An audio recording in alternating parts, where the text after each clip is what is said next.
The morning light filtered through the tall windows of the Romano mansion, casting long shadows across the marble floors. It was the kind of house that appeared in architecture magazines, all clean lines, expensive furniture, and carefully curated art pieces. Yet despite its beauty, there was something cold about it. Perhaps it was the lack of family photographs on the walls, or the way every surface gleamed with such perfection that it felt untouched by human hands. It was a house, certainly, but it had never quite become a home. 6-year-old Luca Romano sat at the massive dining table, his small frame almost comical against the oversized leather chair. His feet didn't reach the floor, dangling several inches above the Persian rug beneath. Before him sat a plate of perfectly prepared breakfast: scrambled eggs, turkey bacon, wheat toast cut into triangles. He stared at it without interest, his dark eyes distant, as if looking at something far beyond the walls of this room. "Luca, sweetheart, you need to eat something." Maria's gentle voice broke the silence. She was a woman in her mid-50s with kind eyes and graying hair pulled back into a neat bun. She'd been with the Romano family for 8 years, hired when Luca's mother was still alive. Now she was the closest thing to maternal warmth the boy had in his life. Luca didn't respond. He never did. Maria placed a glass of orange juice beside his plate, her hand briefly touching his shoulder. "Your father will be down soon. He has a big day planned." Still nothing. Not even a flicker of acknowledgement in those intelligent, observant eyes. She sighed softly, not with frustration but with deep sadness. 2 years ago, before his mother passed away from a sudden illness, Luca had been a different child. Quieter than most his age, yes, but he'd spoken, he'd laughed, he'd asked questions about everything: why the sky was blue, where birds went at night, how cars worked. His mother, Catherine, had delighted in his curiosity, spending hours answering his endless inquiries. Then she was gone, and something in Luca had closed off completely. For the first few months, Vincent had brought in specialists, child psychologists, therapists, even a specialist from Johns Hopkins who dealt with childhood trauma. They'd all said variations of the same thing. Luca was processing grief in his own way. He would speak again when he was ready. There was no medical reason for his silence. It was emotional, psychological. He needed time, patience, and most importantly, he needed to feel safe enough to open up again. But time had passed, over a year now, and Luca remained locked in his silent world. The sound of footsteps on the marble staircase announced Vincent Romano's arrival. He entered the dining room with the kind of presence that commanded attention without requiring words. Tall, broad-shouldered, with dark hair starting to show distinguished threads of gray at the temples, Vincent wore his authority like a second skin. Even in casual morning attire, dark slacks and a crisp white shirt, he exuded power. "Good morning, son," Vincent said, his voice measured and controlled. He took his seat at the head of the table, immediately reaching for the coffee Maria had prepared. "Did you sleep well?"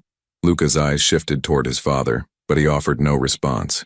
No nod, no shake of the head, just that same distant stare.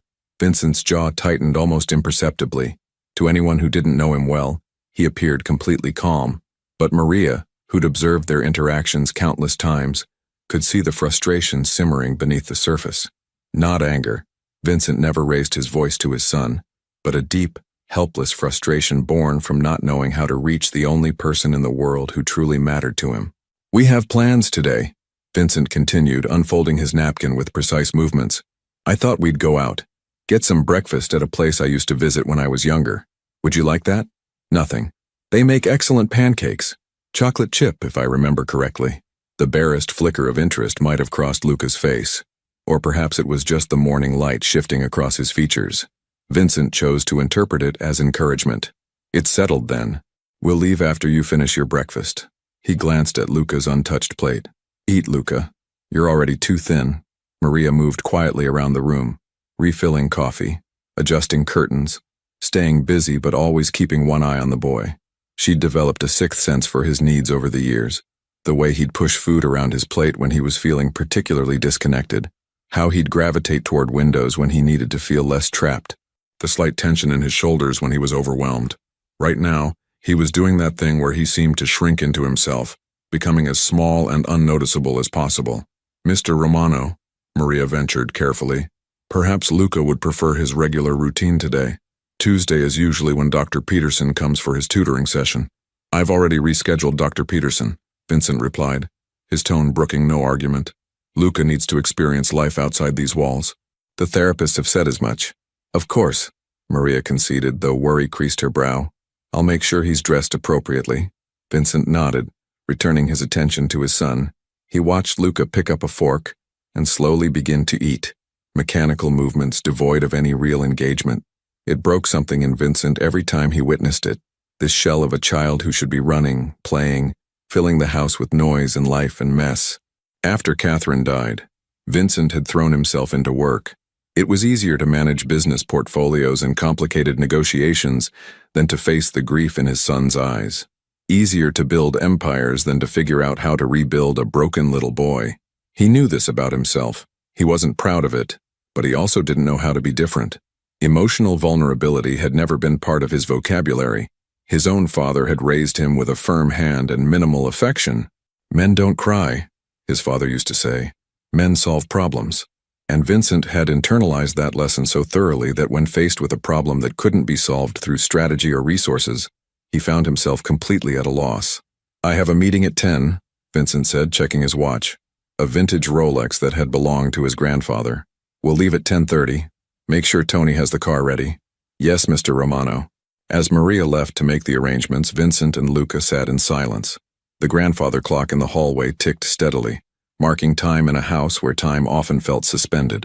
Vincent occasionally glanced at his son, searching for some opening, some way to bridge the vast distance between them. But Luca remained unreachable, locked behind walls that Vincent didn't know how to scale. Finally, Luca set down his fork. He'd eaten perhaps a third of his breakfast. It was more than usual, at least. Go get ready, Vincent said quietly. Wear something comfortable. Luca slipped from his chair and walked toward the stairs, his footsteps silent on the marble. He moved like a ghost through his own home, barely leaving an impression on the space around him. Upstairs in his bedroom, Luca stood in front of his closet while Maria selected clothes for him. His room was exactly what one might expect for a wealthy 6-year-old, filled with every toy and game imaginable. A custom-built bookshelf housing hundreds of children's books, a window seat overlooking the expansive grounds. Yet it had the same untouched quality as the rest of the house. The toys remained in their original packaging. The books stood in perfect rows, spines uncracked. It was a room designed for a child but inhabited by someone who'd forgotten how to be one. How about this? Maria held up a navy blue sweater and khaki pants. It's chilly today. Autumn's really settling in. Luca allowed her to dress him, passive and compliant. This was their routine. He no longer dressed himself, though he was certainly capable of it. It was as if he'd decided that engaging with even the smallest daily tasks required more energy than he possessed. Maria worked gently, narrating her actions as she always did. Arms up, sweetie. There we go. Your father seems excited about this outing. He doesn't often take time away from work, you know. This is special. She knelt down to tie his shoes, taking the opportunity to look up at his face. Luca, I know the world feels very big and scary sometimes. I know you miss your mama. We all do. Her voice grew thick with emotion. But you're not alone, sweetheart. We're all here. Your papa, he may not always know the right words, but he loves you so much. You know that, don't you? For just a moment, Luca's eyes met hers. In that brief connection, Maria saw such depth of pain and confusion that it nearly broke her heart. Then he looked away again, and the moment was gone. Come on, she said, standing and offering her hand. Let's not keep him waiting. The garage housed 5 vehicles, each more expensive than the last. For today's outing, Tony had prepared the black Escalade, large, comfortable, and equipped with tinted windows that provided privacy. Tony himself was a man in his early 40s, built like someone who'd spent considerable time in a gym, with a kind face that contradicted his imposing physique. He'd been Vincent's head of security for 6 years and had watched Luca grow up. The boy's silence bothered him more than he'd ever admit. All set, boss, Tony said as Vincent and Luca emerged from the house. Rosie's Diner, right? That's correct. Tony opened the rear door, and Vincent guided Luca inside with a gentle hand on his back. The boy climbed into his car seat without protest, another passive acceptance of whatever was decided for him. As Vincent settled into the seat beside his son, Tony caught his eye through the rearview mirror. Good idea, this. Getting him out. Vincent didn't respond, but he appreciated Tony's support. His security team had been with him long enough to become something more than employees. They were confidants, in their own way, loyal not just to Vincent, but to the family itself. The drive from the Romano estate in one of New Jersey's most exclusive gated communities to the working-class neighborhood where Rosie's Diner was located took about 30 minutes. As they traveled, the scenery changed dramatically. Mansions and manicured lawns gave way to modest homes with chain-link fences. Luxury cars disappeared, replaced by older models with the occasional dent or rust spot. This was the real world, the one Luca had been sheltered from his entire life. Vincent watched his son's face as they drove. Luca was pressed against the window, those dark eyes taking in everything. Children playing basketball in a driveway, a woman pushing a stroller, an elderly man watering his small patch of garden. Ordinary scenes of ordinary life. I grew up not far from here, Vincent said suddenly, surprising himself. He rarely spoke about his past. In a neighborhood just like this one. Small house, 3 bedrooms for 7 people. We didn't have much, but your grandmother, my mother, she made it feel like we had everything. Luca didn't turn from the window, but Vincent sensed he was listening. Rosie's Diner was where my father would take us on Sunday mornings after church. All of us piled into a booth meant for 4. The owner, Rosie herself, she'd always slip us extra whipped cream on our pancakes when my father wasn't looking. Vincent smiled at the memory. I haven't been back in probably 25 years. I'm curious to see if it's changed. The truth was more complicated than nostalgia. Vincent had chosen this particular location deliberately. It was public, but not too public. Familiar territory from his youth, before his life had become complicated. And perhaps most importantly, it was far enough from his usual circles that they were unlikely to encounter anyone from his current world. He needed Luca to experience normalcy, and he needed to do it in a place where he could let his guard down, at least a little. They pulled up to Rosie's Diner at 11:15 a.m. The building was exactly as Vincent remembered, a classic chrome and red vinyl establishment that looked like it had been transplanted from the 1950s. A neon sign announced Rosie's in cheerful cursive. Through the large windows, Vincent could see red leather booths and a long counter with chrome stools. A bell above the door would jingle when they entered. It was, in every way, exactly the kind of unpretentious American diner that had once been on every corner. "Wait here a moment," Tony said, stepping out first. His eyes scanned the street, the parking lot, the diner itself. Old habits died hard. Even in a place like this, security protocols had to be followed. Vincent noticed Luca watching Tony's assessment with those observant eyes. The boy might not speak, but he missed nothing. He understood, perhaps more than Vincent gave him credit for, that their life was different from others, that normal families didn't have security details, that other children didn't live in guarded mansions. "All clear," Tony reported. "Want me to come in?" "No. Wait out here. I want this to feel as normal as possible." Tony nodded, understanding immediately. He'd take a position where he could see the entrance but wouldn't be obviously hovering. Vincent unbuckled Luca's car seat. "Ready?" Luca slid out of the vehicle, his small hand automatically reaching for his father's.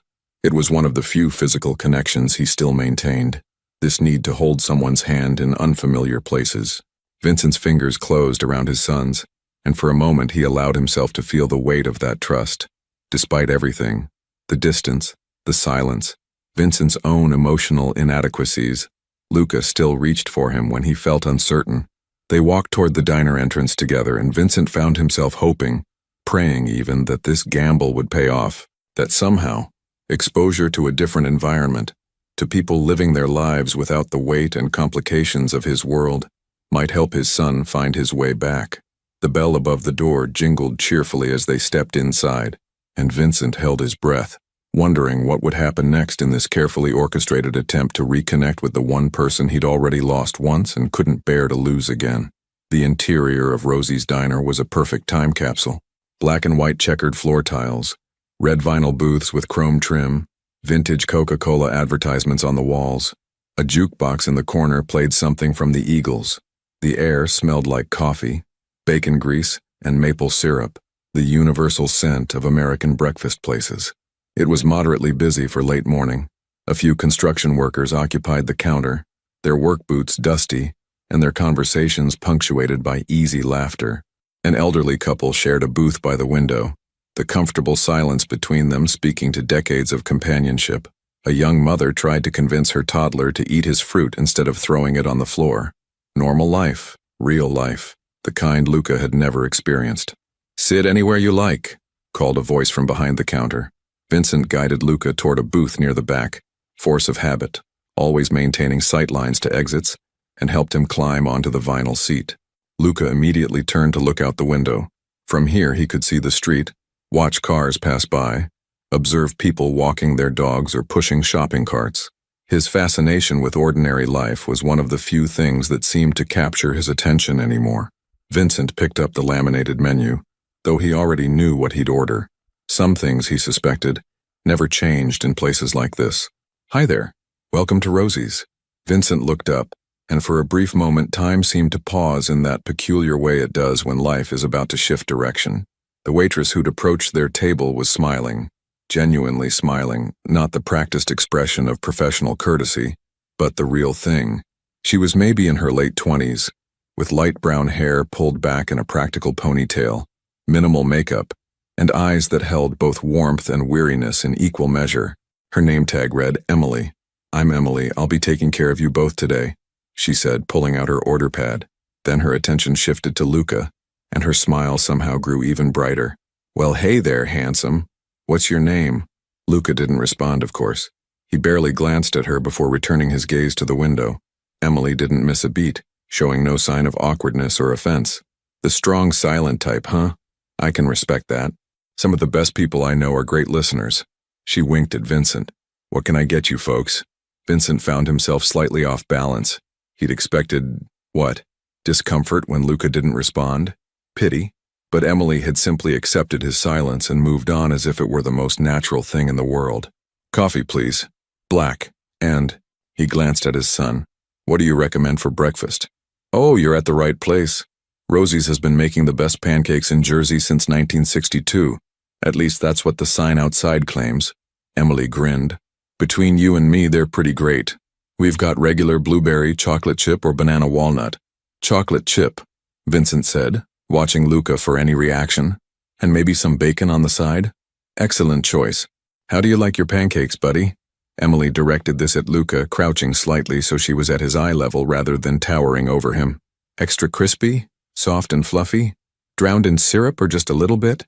Luca's eyes flickered toward her for just a second before returning to the window. "Tell you what," Emily said conspiratorially as if sharing a secret.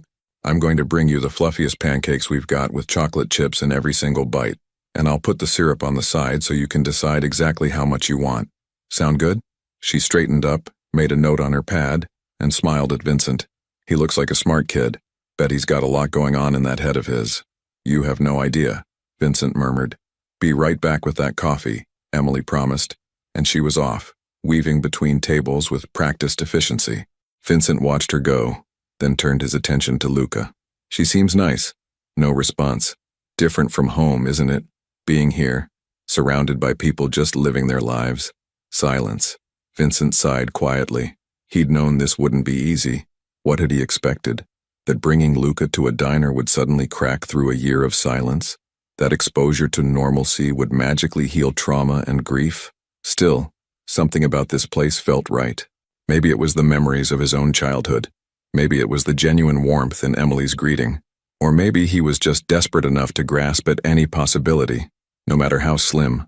Emily returned quickly with his coffee and a glass of milk for Luca. "Food'll be up in just a few minutes. Jimmy's on the grill today and he's fast." She set the drinks down carefully. "You folks from around here?" "A long time ago," Vincent said. "I grew up nearby. Haven't been back to this area in years." "Ah, a homecoming visit. That's sweet." Emily glanced around the diner fondly. "This place has been here forever. Rosie's daughter runs it now. Original Rosie passed about 10 years ago, but they've kept everything exactly the same. Some of our regulars have been coming here for 40, 50 years. Consistency is underrated," Vincent observed. "Right?" Emily beamed. "In a world that's always changing, there's something nice about having places that stay the same, like, "I don't know, anchors or something." She paused, then added, "Your little guy looks tired.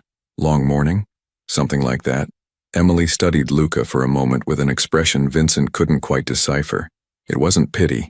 He'd seen enough of that from therapists and well-meaning acquaintances. It was more like recognition. as if she saw something familiar in his son's withdrawn demeanor. "Well, nothing a good breakfast can't help," she said finally. "Be right back." As she walked away, Vincent found himself watching her interact with other customers. She had an ease about her, a natural friendliness that seemed completely unforced. The construction workers joked with her, and she gave as good as she got. The elderly couple's order apparently never changed because she simply called out, "The usual for Mr. and Mrs. Patterson," without asking. Even the frustrated young mother received a sympathetic smile and an offer to box up the toddler's fruit for later. And this was someone who knew how to connect with people, who made them feel seen and valued even in a brief interaction over breakfast orders. When Emily returned with their food, she did something unexpected. Instead of simply setting the plates down and leaving, she pulled a wrapped crayon and a paper placemat from her apron pocket. "Almost forgot," she said, placing them in front of Luca. "We've got these for kids. The placemat has games on the back, mazes and connect the dots and stuff, in case you get bored waiting for grown-ups to finish their coffee." She unwrapped the crayon for him, green as it happened, and pointed to the blank space on the placemat. "Or you can just draw whatever you want. That's what I always liked best." Luca looked at the crayon, then at the placemat. His hand moved slowly, uncertainly, and picked up the crayon. It was the first voluntary action Vincent had seen from him all morning. Emily caught Vincent's eye and something passed between them, an unspoken acknowledgement that this small moment mattered. Then she straightened up, all business again. "All right, dig in before it gets cold. Holler if you need anything." Vincent cut into his pancakes, suddenly aware that for the first time in over a year, he was sharing a meal with his son outside their home. It was such a simple thing, something families did every day without thought, yet it felt monumental. Luca hadn't touched his food yet. He was staring at the crayon in his hand as if trying to remember what it was for. Vincent wanted to encourage him, to prompt him somehow, but something held him back. Push too hard, and Luca would shut down completely. That much he'd learned from the therapists. So he ate his breakfast and drank his coffee and simply sat with his son in comfortable silence, listening to the ambient sounds of the diner, dishes clattering, conversations murmuring, the jukebox transitioning from the Eagles to Tom Petty. After several long minutes, Luca set down the crayon and picked up his fork. He began to eat slowly and methodically, the way he did everything these days. But he was eating, and that was something. They were halfway through breakfast when Emily swung by to refill Vincent's coffee. "How's everything tasting?" "Excellent. You weren't exaggerating about the pancakes." "Told you." She glanced at Luca's plate, noting he'd eaten about half. "Good job, sweetheart. Those were some serious pancakes to tackle." She started to move on, then paused. "Hey, I have to tell you something funny that happened this morning. So there's this regular customer, Mr. Chen, comes in every Tuesday like clockwork. Orders the same thing, eggs over easy, wheat toast, coffee with exactly 2 sugars. Been doing it for probably 20 years. Emily's eyes sparkled with the setup. Vincent found himself leaning in slightly, curious despite himself. Even Luca seemed to be listening, though he kept his gaze fixed on his plate. "So this morning," Emily continued, "Mr. Chen comes in, sits at his usual spot, and I'm about to just put in his regular order when he stops me. Says he wants to try something different. After 20 years, everyone in the kitchen practically stopped what they were doing. Jimmy came out to see if Mr. Chen was feeling okay. What did he order? Vincent asked, playing along. Pancakes, chocolate chip pancakes. Emily grinned. Same as your son. And you know what he said? He said he'd been thinking about it for months but was too nervous to change his routine. Then he realized he's 78 years old, and if not now, when? So he ordered the pancakes, and you should have seen his face when he took the first bite. Pure joy, like he'd discovered treasure. Vincent smiled. A real smile, not the practiced expressions he used in business meetings. Good for Mr. Chen, right? It reminded me that it's never too late to try something new, never too late to change, or grow, or surprise yourself. She said this lightly, but Vincent sensed layers of meaning beneath the simple story. Emily refilled his coffee and was about to leave when Luca did something completely unexpected. He picked up his napkin and carefully, deliberately, wiped his mouth. Then he looked directly at Emily, not past her, not through her, but at her, and the corners of his mouth lifted in the smallest suggestion of a smile. It lasted maybe 2 seconds. If Vincent had blinked, he would have missed it entirely. But he didn't blink, and he saw it, and his heart nearly stopped in his chest. Emily saw it too. Her expression softened with something that looked like understanding, and she gave Luca the tiniest nod, as if to say, "I see you." Then she moved on to her next table, leaving the moment unforced and unpressured. Vincent stared at his son, hardly daring to breathe. A smile, an actual smile. The first one he'd seen in so long he'd almost forgotten what it looked like. "Luca," he said softly. But the moment had passed. Luca was back to studying his plate. His face returned to its usual neutral expression. Yet something had shifted. Some infinitesimal crack had appeared in the walls surrounding his son. They finished their breakfast in silence. But it felt different now. Less heavy. As if possibility had entered the space and made itself comfortable. When Emily brought the check, she included a small container. Leftover pancakes boxed up, in case someone gets hungry later. She winked at Luca. Pancakes are always better the second time around. Scientific fact. Vincent left a tip that was probably 3 times the cost of the meal, but Emily didn't comment on it. She simply thanked them warmly, told them to come back any time, and moved on to clear their table. As they stood to leave, Vincent placed his hand on Luca's shoulder, guiding him toward the door. Luca moved compliantly, but just before they stepped outside, he turned his head to look back at Emily. She was wiping down their table, humming along to whatever song had started playing on the jukebox. She must have felt his gaze because she looked up and waved. "Bye, honey. See you soon." Luca's hand twitched, and for a second, Vincent thought he might wave back. But the moment passed and they stepped out into the cool autumn air, the bell above the door jingling their departure. In the car, heading back to the mansion, Vincent couldn't stop replaying those few seconds when Luca had smiled. It had been so brief, so subtle that anyone else might have dismissed it. But Vincent knew better. That smile was everything. "Boss," Tony said from the front seat, his eyes meeting Vincent's in the rearview mirror. "That went well?" "Yeah," Vincent said quietly, his gaze on Luca, who was once again pressed against the window, watching the world pass by. "Yeah, Tony. I think it did." He pulled out his phone and made a note in his calendar. Tuesday morning. Same time. He'd rescheduled Dr. Peterson before. He could do it again, because something had happened in that diner. Something small but significant. And Vincent Romano hadn't built an empire by ignoring opportunities when they presented themselves. If there was even the slightest chance that Emily the waitress, with her easy warmth and genuine kindness, could help his son find his way back to the world, then Vincent would make sure they returned to Rosie's diner, as many times as it took. 3 weeks had passed since that first visit to Rosie's diner, and it had become a ritual. Every Tuesday and Friday morning at precisely 11:15 a.m., the black Escalade would pull into the parking lot. Tony would scan the area with practiced efficiency, and Vincent Romano would guide his silent son through the jingling door into the warm, familiar chaos of breakfast service. Emily had come to expect them. She'd find herself glancing at the clock around 11:10, straightening her apron, making sure she had crayons and fresh placemats ready. The other waitresses had noticed. Of course they had.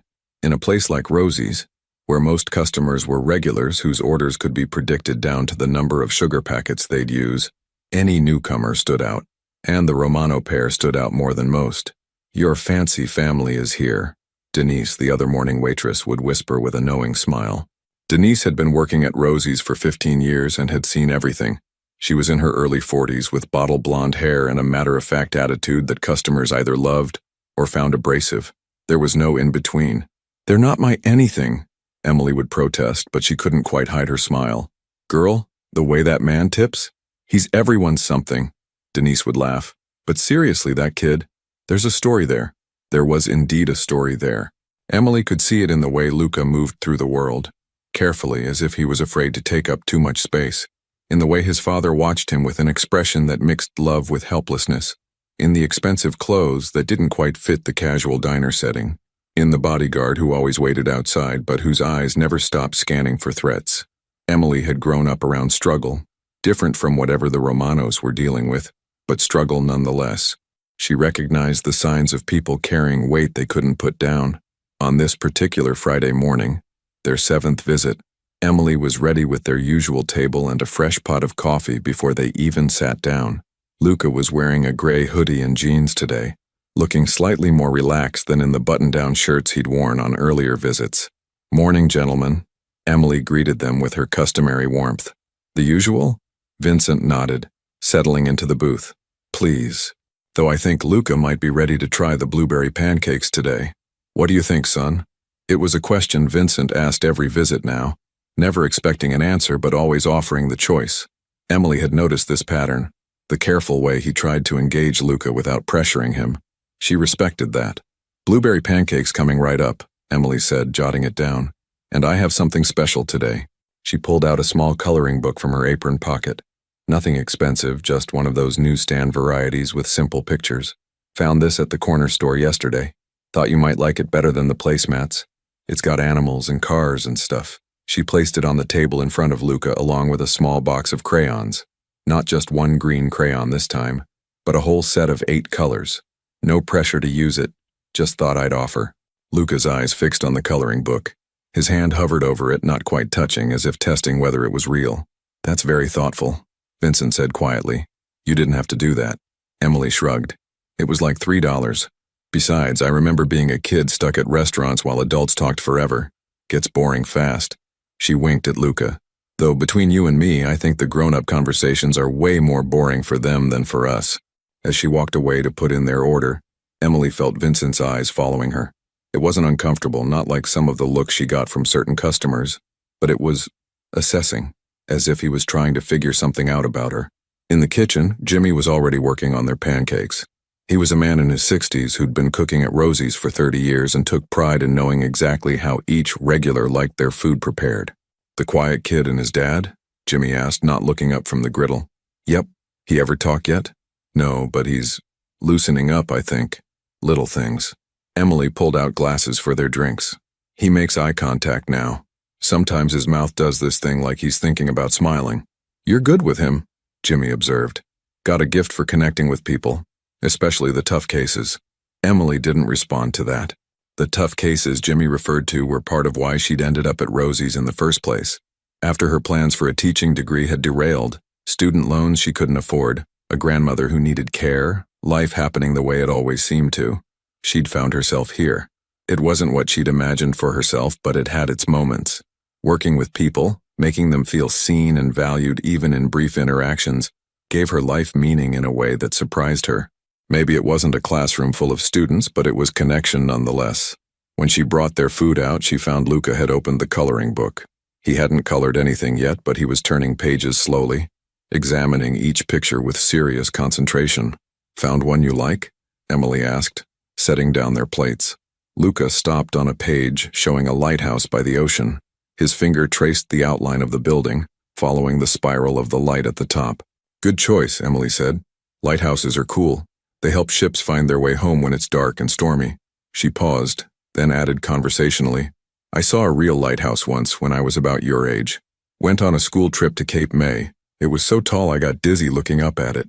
Vincent watched this interaction with rapt attention. Emily had a way of talking to Luca that was neither condescending nor overly careful. She spoke to him like a person, not a fragile thing that might break. "You like the ocean?" Vincent asked Emily. "Love it, though I don't get there as often as I'd like." Emily smiled ruefully. "Turns out working 2 jobs doesn't leave a lot of time for beach trips." "2 jobs? Rosie's in the mornings, and I do evening shifts at a bookstore downtown 3 days a week." Emily said it matter-of-factly without complaint. "Keeps me busy." "That's a lot," Vincent observed. "It's life." Emily shrugged. "We all do what we need to do, right? Anyway, enjoy your breakfast. Holler if you need anything."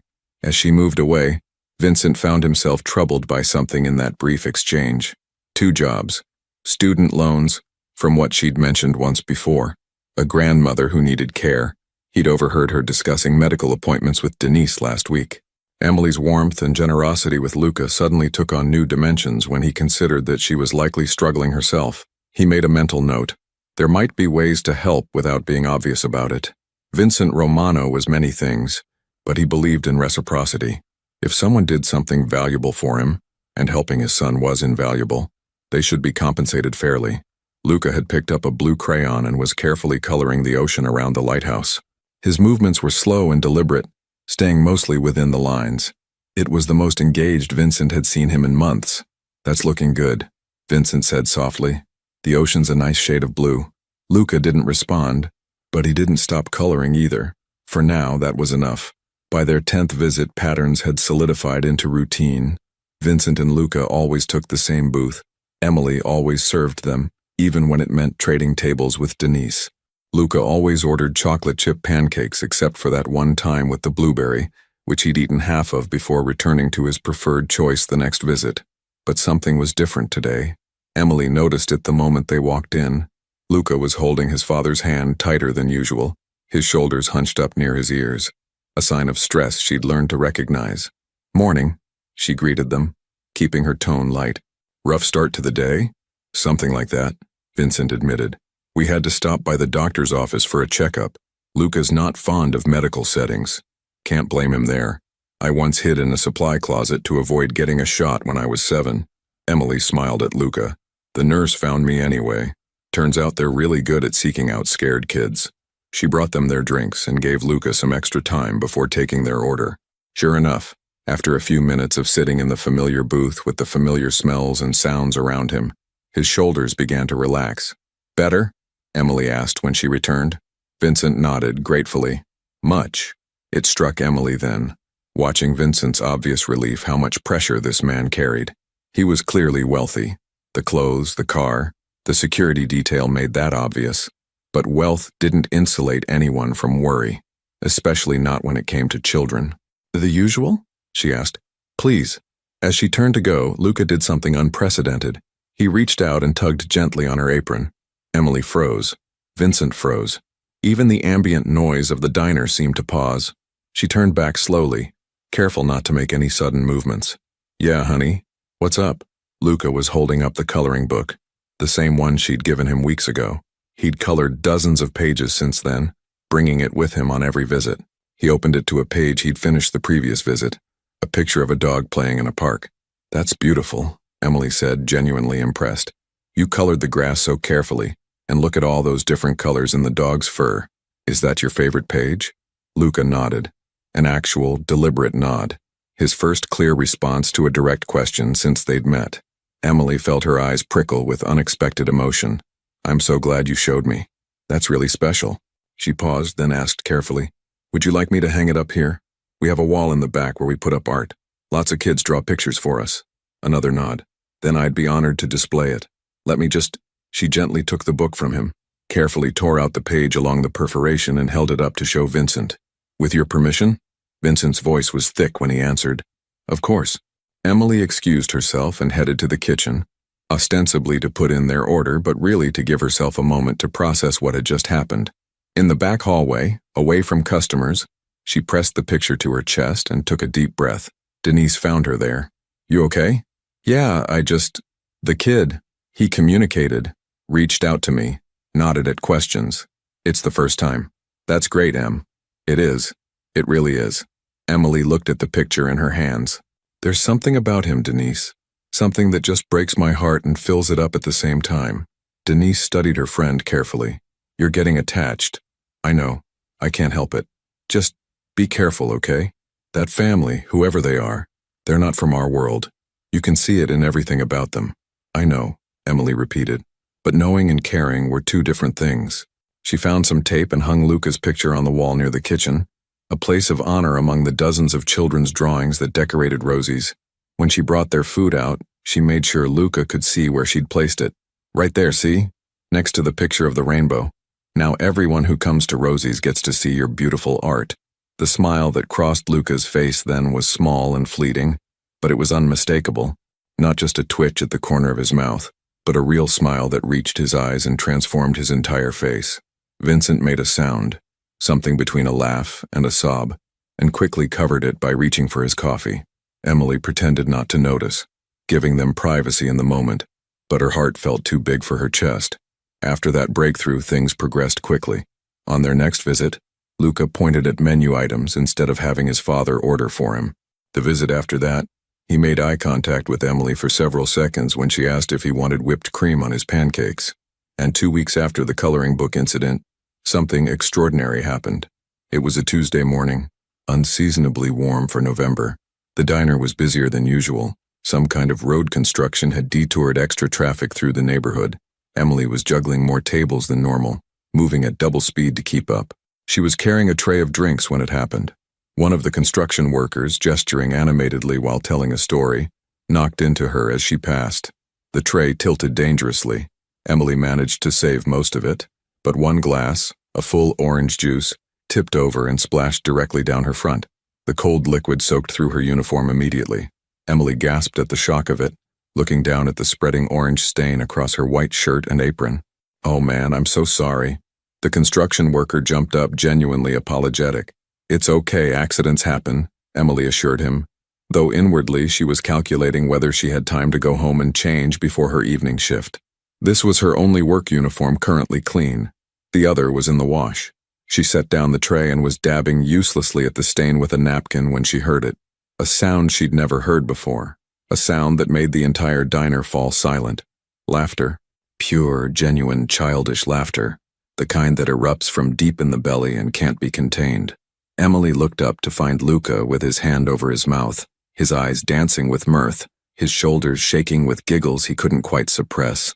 He was laughing at her, at the absurdity of the juice spill, at her shocked expression, at the way she was standing there dripping orange liquid onto the checkered floor. And it was the most beautiful sound Emily had ever heard. Vincent had gone completely still, his coffee cup suspended halfway to his mouth. His eyes were wide, shining with tears he didn't bother to hide. Around them, other customers were starting to smile, not entirely sure what was happening but sensing its importance. Emily felt her own eyes fill with tears. She didn't know why Luca's laughter was so significant, didn't know the full story of his silence, but she understood instinctively that she was witnessing something miraculous. "You think that's funny, huh?" she said, her voice warm with affection. "Me standing here looking like I lost a fight with a juice box?" Luca nodded, still giggling, and then, in a voice that was rusty from disuse, barely more than a whisper, he spoke his first word in over a year. "Funny."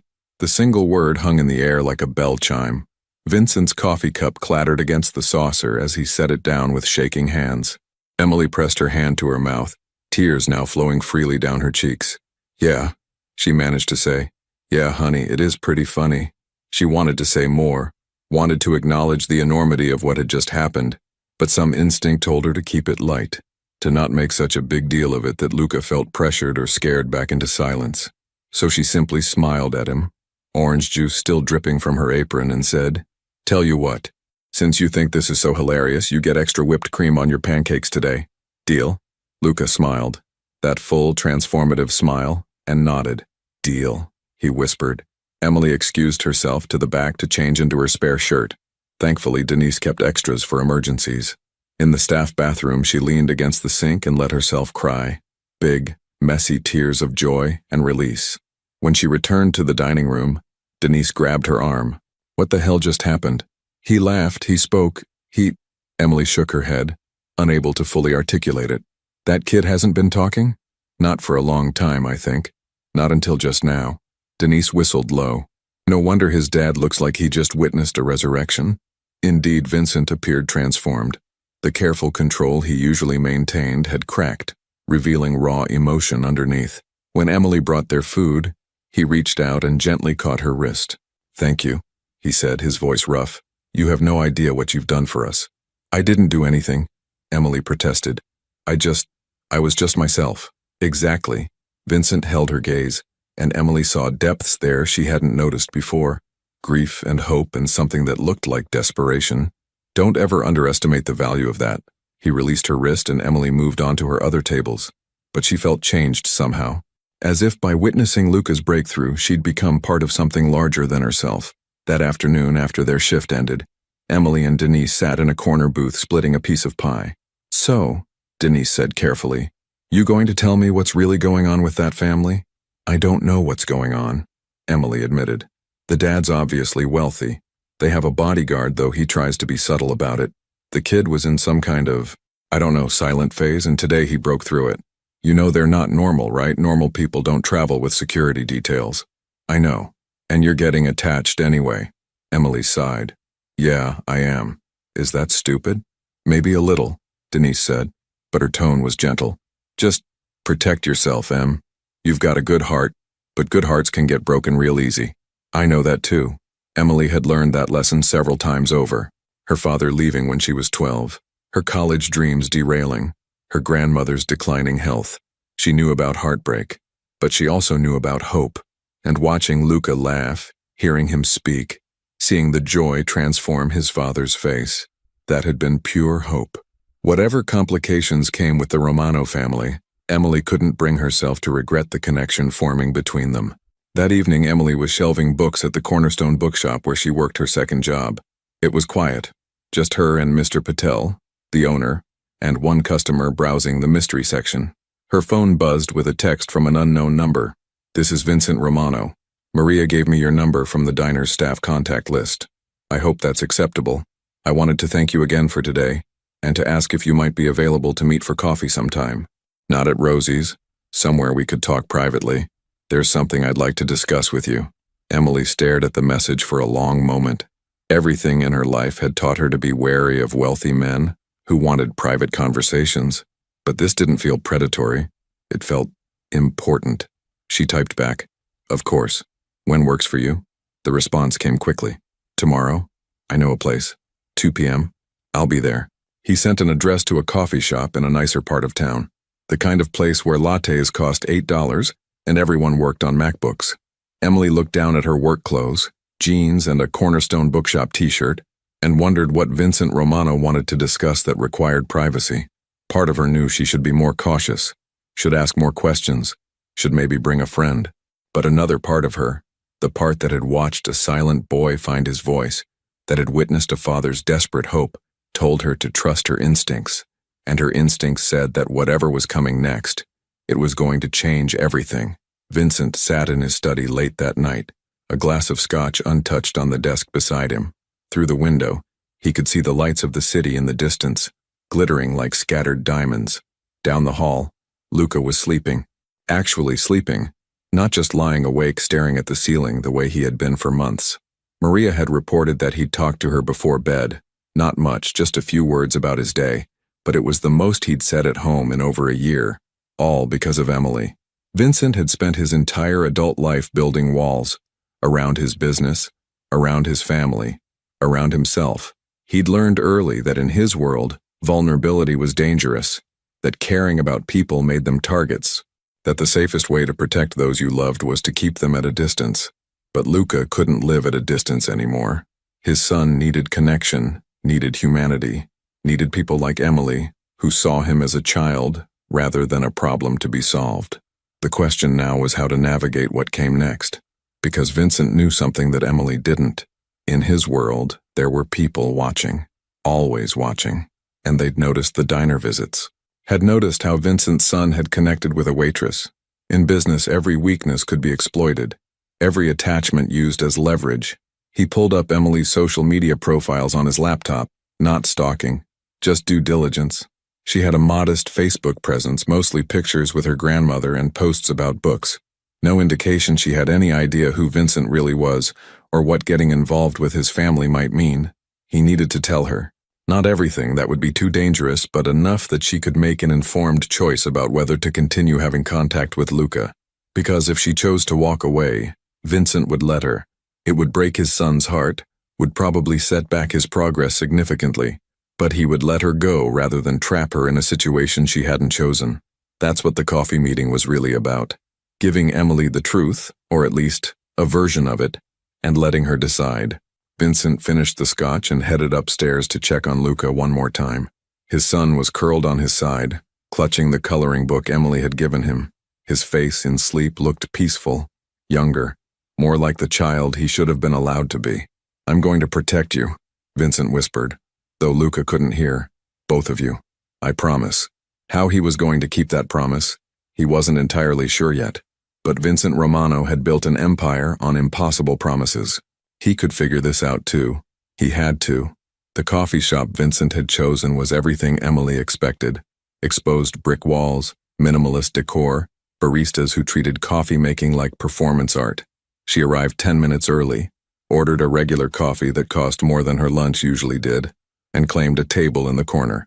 When Vincent walked in at exactly 2 p.m., he looked different outside the casual context of the diner, more formal in his tailored suit, more imposing. The other customers glanced up, sensing the shift in the room's energy that people like Vincent carried with them. "Thank you for meeting me," he said, settling into the chair across from her. "I know this might seem strange." "A little," Emily admitted. "But after yesterday, I figure strange is relative." Vincent smiled slightly. Fair point. He ordered an espresso from the hovering barista, then turned his full attention to Emily. I want to be honest with you about my situation. About Luca's situation? Emily wrapped her hands around her coffee cup listening. My wife, Luca's mother, passed away 2 years ago. It was sudden, an illness that progressed too quickly for treatment. Vincent's voice remained steady, but Emily could hear the grief beneath it. Luca stopped speaking about 6 months after she died. The doctors called it selective mutism triggered by trauma. We tried everything. Therapy, specialists, different approaches. Nothing worked until you. I'm so sorry, Emily said softly. That's devastating. What you've done for my son in these past weeks, there aren't words for it. Hearing him laugh yesterday, hearing him speak. Vincent paused, composing himself. You gave him back something I thought we'd lost forever. I didn't do anything special. I just treated him like a regular kid. That's exactly what made it special. Vincent leaned forward. Emily, I'd like to propose something. I want to hire you as Luca's tutor, someone who can spend structured time with him, help him continue this progress. I'll pay whatever rate you think is fair, significantly more than you're making at your current jobs. Emily blinked, processing. You want to hire me? I know it's sudden, but Luca has connected with you in a way he hasn't with anyone else. I think having you in his life regularly, in an official capacity, could help him heal. It was a generous offer, more than generous. Emily did quick mental math. If he was serious about paying well, she could quit one of her jobs, have more time with her grandmother, maybe finally chip away at her student loans. But something felt off. Not wrong, exactly, but incomplete. Can I ask you something? Emily said carefully. Who are you, Vincent? Really? Vincent had clearly expected this question. I'm a businessman. I handle investments, property acquisitions, consulting for various clients. It's complicated work that requires a lot of discretion. And the security? Tony, who's always watching the diner from outside? Comes with the territory, unfortunately. When you work with certain clients, certain amounts of money, you take precautions. Vincent held her gaze steadily. I'm telling you this because I need you to understand. Being part of Luca's life means being part of a world that's more complicated than what you're used to. I need to know you can handle that. Emily studied him, trying to read between the lines. There was truth in what he was saying, but also careful omissions. She'd grown up around people who worked hard to appear legitimate while operating in gray areas. She recognized the signs. I'm not asking you to do anything illegal or uncomfortable, Vincent continued. Just to spend time with Luca, teach him things, help him engage with the world again. Be the person who makes him feel safe enough to keep talking. Can I think about it? Of course, take all the time you need. They talked for another 20 minutes about logistics, about Luca's interests and challenges, about what a tutoring arrangement might look like. Vincent was professional, respectful, never pressuring. But Emily left the coffee shop feeling like she'd just been offered a door to a room she wasn't sure she wanted to enter. Over the next 2 weeks, Emily continued her regular routine at Rosie's. But the dynamic had shifted. Luca was talking now, not constantly, not in long conversations, but in small bursts. He'd tell her about books Maria read to him. He'd ask questions about her day. He'd say thank you when she brought his food. Each word felt like a gift. Vincent had given her space to consider his offer, not mentioning it during diner visits. But Emily could feel the question hanging between them. She wanted to say yes. The practical benefits were enormous. But Denise's warning kept echoing in her mind. They're not from our world. The decision was made for her on a Wednesday afternoon. Emily was leaving her grandmother's doctor's appointment, helping Nana into the car, when she noticed a black sedan parked across the street. The same black sedan she'd seen outside her apartment that morning, and outside the bookstore yesterday. Someone was following her. Her heart began to race. She helped her grandmother buckle in, keeping her movements calm despite the fear coursing through her. As she pulled away from the curb, the sedan followed at a discreet distance. Emily's hands tightened on the steering wheel. This had to be connected to Vincent, to whatever world he inhabited that required bodyguards and careful omissions. She drove to the police station and parked directly in front. The sedan drove past without slowing, but the message was clear. We know where you live, where you work, where your grandmother goes for treatment. That evening, Emily called Vincent. I need to know the truth, she said without preamble. All of it. Because someone's following me, and I don't think it's a coincidence. There was a long silence. Then Vincent said, Where are you? Home. I'm sending Tony to watch your building. Don't go anywhere alone tonight. We'll talk tomorrow. Vincent. I'm sorry, Emily. This is my fault. I'll explain everything, I promise. But right now I need to make sure you're safe. The call ended and Emily sat in her small apartment, curtains drawn, wondering what she'd gotten herself into. The next morning, Tony was indeed parked outside her building. He walked her to Rosie's before her shift, his presence both comforting and terrifying. Vincent was waiting in their usual booth, but without Luca. His face was drawn, tired in a way she hadn't seen before. "Where's Luca?"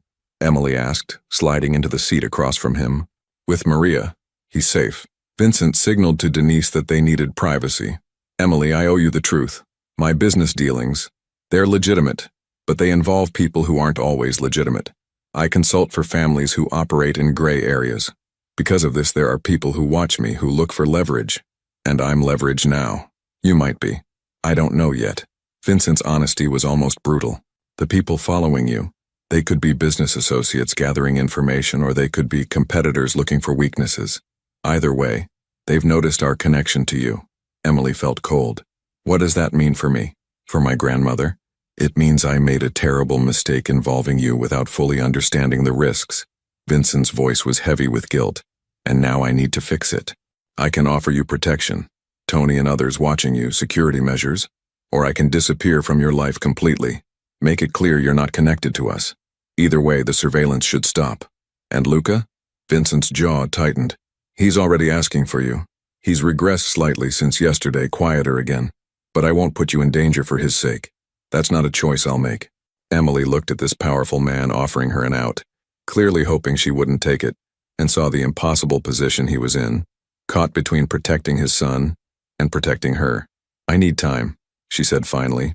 "A few days to think, to make sure my grandmother is safe, to figure out what I can live with. Take all the time you need. Tony will remain assigned to you until we're certain the threat has passed, whether you choose to stay in our lives or not." Emily nodded and stood to start her shift, but at the booth's edge she paused. "Does Luca know why I haven't been coming by? I told him you were busy. He asked if he did something wrong." Vincent's voice cracked slightly. "I assured him he didn't." That broke Emily's heart more than anything else. The idea of Luca thinking he'd somehow caused her absence, retreating back into his shell because another person had disappeared from his life. She thought about it for 3 days, weighed the risks against the connection, considered her grandmother's safety against Luca's progress, analyzed every angle until her head hurt. In the end, it wasn't really a choice at all. On Saturday morning, Emily called Vincent. "I'll do it, the tutoring, but I have conditions. My grandmother's safety is non-negotiable.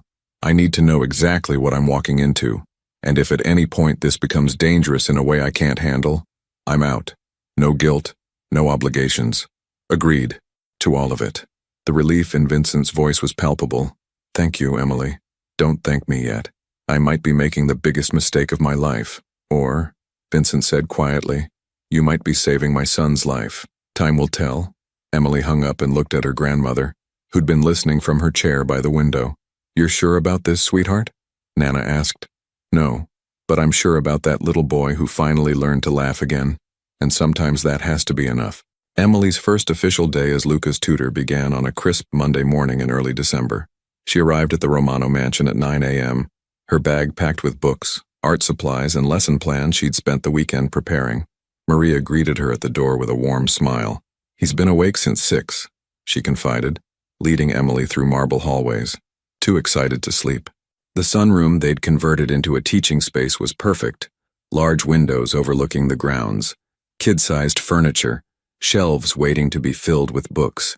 Luca stood by the window in jeans and a blue sweater, and when he saw Emily, his whole face lit up. "Hi, Luca," Emily said, setting down her bag. "Ready to learn some stuff?"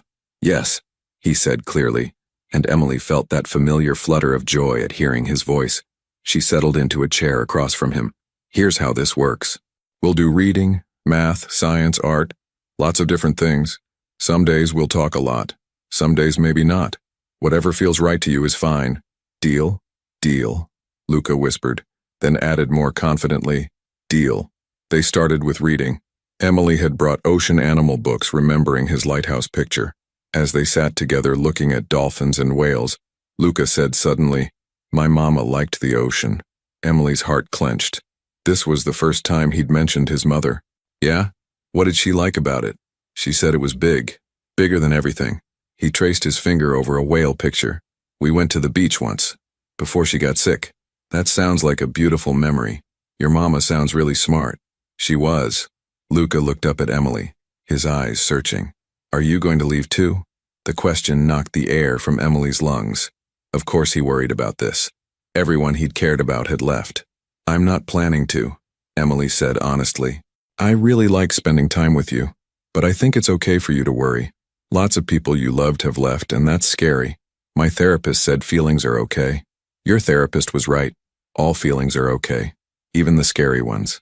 They sat with that truth for a moment before continuing to read, and Emily understood that her real job wasn't teaching academic subjects. It was helping Luca trust the world again. The weeks established a rhythm. Emily came 5 mornings a week for 3 hours. They worked through first-grade curriculum but focused more on rebuilding Luca's confidence in engaging with life. They did science experiments, volcanoes with baking soda and vinegar, growing crystals, watching food coloring spread through water. Luca loved the hands-on learning, his questions growing bolder each day. Why does the red go faster than the blue? He asked, watching colors diffuse. Great question, what do you think? Maybe the red is lighter. Let's test that theory. How could we figure out if you're right? This was Emily's teaching philosophy, helping Luca discover his own curiosity, reminding him his thoughts and ideas mattered. He'd been locked inside himself so long. She wanted to give him keys back to the world. Vincent often watched from the doorway, never interrupting but clearly monitoring progress. Emily could see his transformation too. Relaxed shoulders, easier smiles. Having Luca engage again had lifted a weight he'd carried alone too long, but shadows never fully disappeared. Tony remained constant, and Emily noticed additional security she hadn't seen before. Vincent explained that until certain business matters resolved, vigilance was necessary. How long will this last? Emily asked once. Until I can resolve certain complications, Vincent said vaguely. I'm working on it. Emily didn't press. She'd made her choice. She had to trust Vincent with parts she couldn't control. What she could control were those 3 daily hours with Luca, which became her life's highlight. Watching him unfold like a flower closed too long, seeing his personality emerge, curious, thoughtful, occasionally funny in ways that reminded her of Vincent. One morning in late December, Luca asked, "Can we go outside?" Emily checked with Vincent, who agreed immediately. The grounds are secure. Stay within sight of the house. Bundled in winter coats, they explored the estate's gardens. Frozen pond, bare trees, stone paths winding through dormant flower beds. It's so quiet, Luca observed, breath making small clouds. Different from inside, right? Inside is quiet because there's no sound. Outside is quiet because there's so much space for sound to go. He looked at Emily. Does that make sense? Perfect sense. You're very good at noticing things. Near the property's edge, by the tall fence, Luca stopped. Miss Emily, are the bad people still watching you? Emily's stomach tightened. She'd never mentioned surveillance around him, but he'd picked up on it anyway. Your dad's making sure everyone stays safe, she said carefully. Because of me. Because I liked you. And now you're in danger. No. Emily knelt to his level, hands on his shoulders. Listen, Luca. You are not responsible for adult problems. Your dad's work is complicated. That's not because of you. Me choosing to be your teacher is my choice, not because of you either. You're just a kid who deserves to laugh and learn and not worry about grown-up stuff. But I do worry. I know. That's okay to feel, but it's not your job to fix it. Luca's eyes filled with tears, the first real emotional release Emily had seen. I don't want you to get hurt because of me. I don't want to lose someone else. Emily pulled him into a hug, feeling his small body shake. You're not going to lose me. I promise I'm being careful and your dad's being careful. We're working together to keep everyone safe. Promise? I promise I'll do everything I can. It wasn't a guarantee. Life didn't offer those. But it was truth, and Luca accepted it. He wiped his eyes, embarrassed, and Emily pretended not to notice. They walked back hand in hand, and Emily realized how invested she'd become. This wasn't just a job. Luca wasn't just a student, he'd become part of her heart. The crisis came 2 weeks before Christmas. Emily was home wrapping presents when her phone rang. Unknown number. Hello? Emily Harper? A man's voice, unfamiliar. We need to talk about your arrangement with Vincent Romano. Every alarm went off. Who is this? A concerned party. You've gotten yourself involved in a situation you don't understand.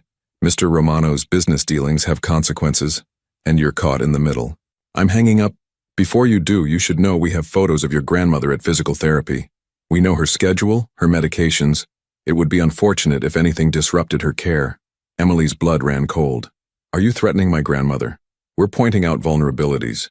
Mr. Romano understands these things. Tell him Marcus sends regards. Tell him we need an agreement about the Brooklyn properties, and his stubbornness creates unnecessary complications. The line went dead. Emily stood frozen, hands shaking. They'd threatened Nana. Actually threatened an elderly woman who'd done nothing except have a granddaughter who showed kindness to a child.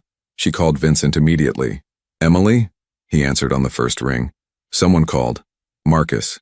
He threatened my grandmother. Something about Brooklyn properties. Damn it. Vincent's composure cracked completely. Are you home? Is your grandmother with you? Yes. Tony's 5 minutes away. Don't open the door for anyone else. I'm handling this now. Vincent, who are these people? Business competitors who think threatening civilians gives them leverage in a real estate dispute. His voice turned cold.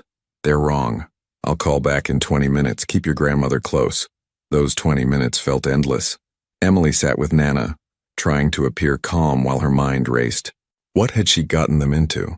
When Tony arrived, he checked the apartment, secured the locks, stationed himself by the door. His presence was reassuring and terrifying simultaneously. Vincent called back exactly on time. It's handled. What does that mean? Marcus made a miscalculation. He thought threatening you would make me back down. Instead, it gave me leverage with mutual business associates who don't appreciate these tactics. Marcus has been encouraged to focus elsewhere. And my grandmother? Completely safe.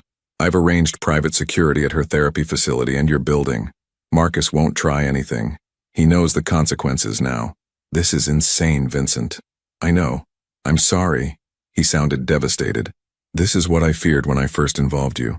I thought I could protect you, keep these worlds separate, but I was naive. What happens now? Long pause. That depends on you. I can extract you completely. Provide security until matters resolve. Make clear you have no connection to us. You'd be safe, your grandmother safe, and you could return to normal life. And Luca would be devastated, but he'd survive. Children are resilient. Vincent's voice thickened. I won't trap you, Emily. I won't ask you to sacrifice your safety for my son, no matter how much he needs you. Can I think about it? Give you an answer tomorrow? Of course. Whatever you need. After hanging up, Emily explained everything to her grandmother. Nana listened carefully, then took Emily's hand. What does your heart tell you? That I don't want to abandon Luca, but I don't want to endanger you either. I'm 83 years old. I've lived a full life. That boy is 6. He has everything ahead, but only if someone helps him. If you can be that person, even with risks, maybe that's what you're meant to do. But if something happens to you because of my choice, then it happens. But it won't be because of your choice. It'll be because some men choose threats over honest business. You can't take responsibility for other people's bad decisions. Emily leaned against her grandmother's shoulder. I'm scared. Good. That means you're paying attention. But don't let fear decide. Let love decide. Next morning, Emily arrived to find Vincent waiting. I'm staying, she said before he could speak. But I have new conditions. I need to understand more about your world. Not illegal parts, but the realities I'm walking into. Monthly security check-ins. And if there's ever a direct threat that can't be managed, I can step back temporarily. Vincent nodded slowly. I agree to all of that. But understand, this incident with Marcus is resolved. But there will always be something. People wanting leverage. Competitors making poor choices. Complications from old business. It's my reality and Luca's. If you're part of our world, you're accepting ongoing uncertainty. I understand. But we all live with uncertainty. My grandmother could have a medical crisis tomorrow. I could get hit crossing the street. Life doesn't offer guarantees. The question isn't whether there's risk, it's whether what we're risking for is worth it. And is it? For you? Emily thought about Luca's laugh, the light returning to his eyes, how he'd started believing the world could be safe again. Yes, it is. Relief washed over Vincent's face. Thank you. That boy upstairs has lost enough. I'm not going to be another person who disappears. They didn't tell Luca about the threat. Lessons continued normally, security measures blending into routine background. As Christmas approached, they did holiday activities, salt dough ornaments, stories about different celebrations, attempted cookies, slightly burnt but edible. Luca's vocabulary expanded dramatically. He told stories, asked complex questions, even argued occasionally, healthy assertiveness that delighted everyone. On the last day before Christmas break, Luca gave Emily a wrapped gift, excessive tape, wrinkled paper. Inside was a drawing of them at the diner, careful details including her apron, his coloring book, checkered floor tiles. "I made this for you," he said shyly, "because you made me brave again."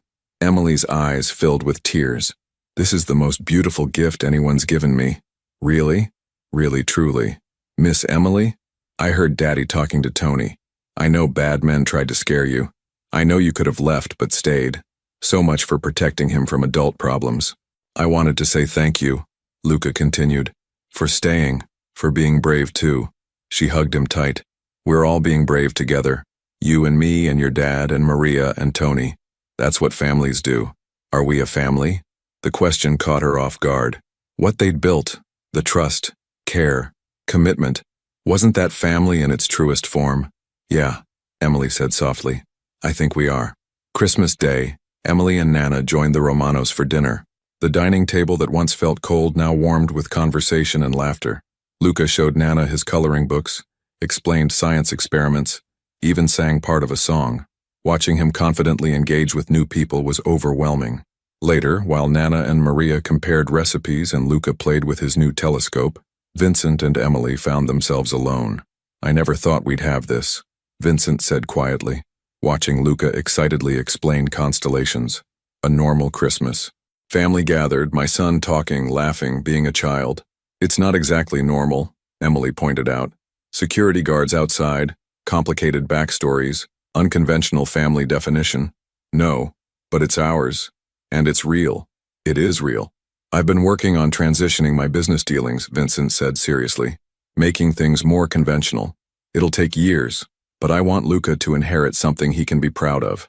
And I want to minimize risks for people I care about." "People you care about?" "You, your grandmother, Maria, Tony, everyone who's become part of our family." He smiled slightly. "Letting people in is terrifying, but worth it.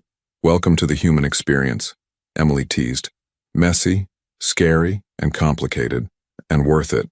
For the first time in forever, I believe that." 6 months later, spring transformed the estate. Gardens Emily and Luca had walked through in winter now burst with tulips, daffodils, cherry blossoms. Luca's 7th birthday party was small, just family, a few carefully selected guests. No overwhelming crowds, just people who mattered, gathered in the garden for cake and games. Emily watched Luca run through grass with lightness she'd never seen before. Still quieter than most kids his age, still carrying awareness beyond his years, but healing, growing, becoming. Later, as the party wound down, Luca found Emily on a garden bench. "Can I show you something?" He led her to a corner where a small plaque had been installed near a newly planted cherry tree. The plaque read, "Catherine Romano Memorial Garden, where hope grows. Daddy planted this for Mama," Luca explained. "He said she'd like knowing something beautiful was growing here. He said she'd like knowing I was growing too. I bet she would. Miss Emily, do you think she'd like you?" "I'd like to think so. I think so too. I think she'd be happy I'm not alone anymore." Emily squeezed his hand. This child who'd taught her as much as she'd taught him. About resilience. About showing up. About how love, in whatever form, is always worth the risk. They stood in Catherine's garden, surrounded by life and growth and possibility, and Emily understood this imperfect, complicated, beautiful reality was exactly where she was meant to be, not because it was safe or simple, but because some connections transcend logic. Some bonds are worth fighting for. Sometimes the bravest thing is staying when leaving would be easier. Luca looked up at her, dark eyes filled with trust. "Are you happy you stayed?" "Every single day," Emily answered honestly. Behind them, Vincent emerged from the house, Maria beside him, both watching with quiet contentment.